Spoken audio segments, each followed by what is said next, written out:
I keep circling back to this whole mess with Jason and Cullum, and honestly, the thing that gets under my skin isn't even the shooting itself. It's the silence after that ugly, deliberate silence. The kind that tells me everybody in this story already knows way more than they're saying, and every second they stay quiet, somebody else gets pushed closer to the edge. Jason getting ready to confess that he was the one who shot Cullum? Yeah, on the surface that sounds like some guilt-ridden move, maybe even noble if you squint at it sideways. But nah, I don't buy the clean version of it. Not for a second. From where I'm sitting, this feels way uglier, way more personal. Jason isn't confessing because he's the shooter. He's stepping into the fire for somebody else, and that kind of choice always comes with rot underneath. Loyalty, fear, debt, maybe love twisted into something stupid, maybe all of it jammed together. And see, this is where the whole thing stops being just a crime plot and starts turning into a story about human weakness, the kind I can't stop picking apart. Because Cullum knows. That's the part that makes this feel cold as hell. He knows Jason didn't pull that trigger.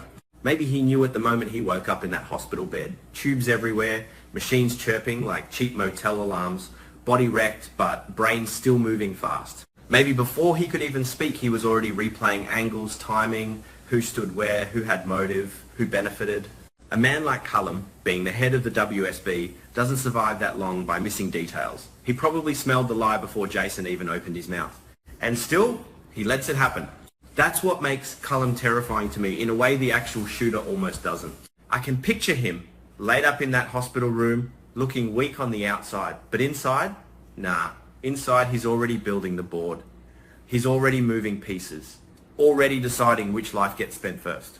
The doctors probably think he's lucky, maybe healing faster than expected.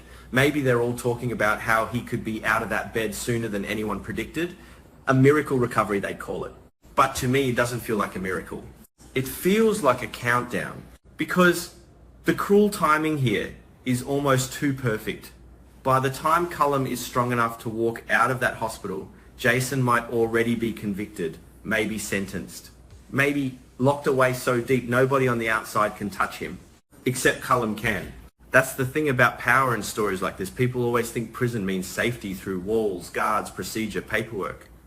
Nah, not when the wrong man with the right connections wants you gone. Walls just make it easier. Fewer exits. So when I imagine Cullum staying quiet, not correcting the lie, not telling anyone Jason is covering for the real shooter, I don't see passivity. I see intention, the kind that creeps, the kind that waits. He wants Jason exactly where the system can hold him still. And once Jason is in prison, Cullum doesn't even need to dirty his own hands, though honestly, I think part of him would want to. There's something deeply vindictive in the idea that he might personally find a way into that jail, maybe through WSB channels, maybe through off-book contacts, maybe just some old-school spook network that owes him favors. If not poison, then a setup. If not a setup, then a cellmate with a price on his head and nothing to lose. Either way, Jason's clock starts running the moment he signs that confession. That's what makes this whole situation hit harder for me. Jason probably thinks confessing buys time for the real shooter, maybe protects them long enough to disappear, maybe keeps some promise he thinks matters, but in reality, he's just stepping into a grave somebody else already dug. And Cullum, he's standing there with the shovel. I know that sounds brutal, but that's what this storyline should lean into if it wants real emotional teeth. Not just the who shot who soap level twist, but the moral sickness of what revenge does to a man who's supposed to be smarter than everyone else. Because let's be real, Cullum being WSB director changes everything. A guy running an intelligence network that big doesn't need guesses. He has surveillance, informants, ghost files, burner phone intercepts, whispers from halfway houses, and juvenile facilities, the whole 9 yards. It would not be hard, not hard at all, for him to trace this back to Rocco. And Rocco being behind it, yeah, that tracks in the nastiest way. Young enough to be reckless, old enough to think he's invincible, probably got played into believing one bullet solves a bigger problem. The kind of kid who thinks violence is a shortcut until the shortcut circles back and owns him. Cullum probably knows Rocco's name long before anyone else even says it out loud. But here's where it gets extra dark and honestly kind of genius from a character analysis standpoint. Cullum doesn't want the truth public yet. Not yet. Truth is only useful to him once Jason is dead. That's such a deeply manipulative move that I almost admire how messed up it is. Almost. He needs Jason gone first, because Jason's death serves two purposes. First, revenge for the cover-up. Second, it cuts off the emotional center of the secret. Dead men can't explain why they lied, who they loved, what they feared, what deal they made. Once Jason dies in prison, the narrative belongs entirely to Cullum. Then, and only then, Cullum turns his massive WSB machine toward exposing Rocco as the actual shooter. See how sick that is? He's not pursuing justice first. He's arranging the order of suffering. That's what makes this story feel bigger than just plot mechanics to me. It's about the corruption of righteous anger. When someone gets hurt, especially someone powerful, there's always this temptation to confuse justice with sequencing revenge in the most satisfying way possible. I've seen characters like this before, and the ones that stay with me are never the smooth villains. It's the ones who can still justify themselves. Cullum probably tells himself Jason chose this. Jason confessed. Jason protected a killer. Jason made himself disposable. That's the lie revenge tells people. If the other person made one bad choice, then whatever happens next is somehow earned. But it's still murder.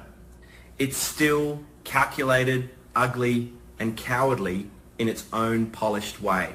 And Jason's tragedy in all this, man, it's almost Shakespearean, except messier, more street level, more American in that Rust Belt loyalty kind of way. The dude's probably holding onto some code, some half-baked, I gotta protect family or I owe him mentality, thinking he can tank the consequences like some tough guy martyr. That kind of pride gets people smoked. And I actually think there's a real educational angle buried in this story, if it's written with enough nerve. The danger of misplaced loyalty. How covering for the wrong person doesn't just ruin your life, it hands power to someone even worse. Jason thinks he's shielding the real shooter, but what he's really doing is giving Cullum a legal and moral blind spot to operate in. That's the lesson that hits me hardest. A lie told for protection almost always becomes a weapon in somebody else's hands. By the time Cullum finally reveals Rocco as the real shooter, it won't even be about the truth anymore. It'll be theatre, the public version of justice after the private revenge is already complete. Rocco gets arrested, sure, maybe sent to some juvenile detention centre, some youth corrections facility where everyone says the system will rehabilitate him. But Cullum's not the type to leave it there, no shot. Nah, I can absolutely see him waiting. Waiting for the sentence, waiting for the transfer, waiting for the exact facility, waiting for the exact guard rotation, the exact weak point, the exact kid in there who can be bought with commissary and promises.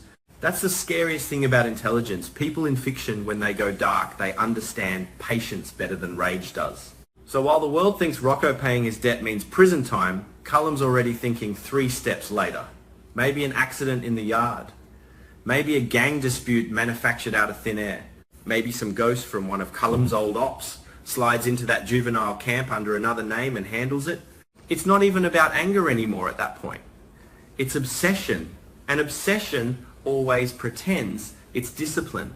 And me personally, I wouldn't want the writing to make this too polished. This kind of storyline needs the rough edges, needs Cullum making choices that feel half genius, half completely unhinged, needs Jason's confession to feel frustrating. Like I'm yelling at the screen, dude, don't do it, don't be dumb, don't throw your life away for some punk kid like Rocco.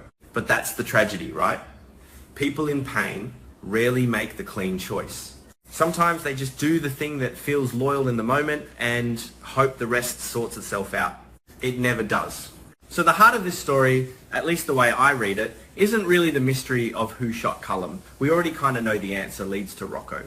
The real engine is whether Cullum loses the last piece of his humanity before the truth comes out. Does he become the very thing he's hunting? Because once he knowingly lets an innocent-ish man die in prison just to simplify his revenge path, man, that badge, That WSB title, all that authority, it stops meaning justice. It's just another weapon. And that's the cautionary value here, the thing that actually sticks with me after all the messy punctuation and sideways motives and half-finished thoughts. Power without conscience always finds a way to call itself justice, even when it's just revenge in a nicer suit. And Jason, poor fool, probably won't realise until the very last minute, maybe a weird taste in his drink, maybe footsteps outside the cell too late at night, maybe some dude walking in with that look, that all hell look, that the person he thought he was protecting was never the most dangerous one in the story. It was the man in the hospital bed, the one who smiled, stayed quiet and waited.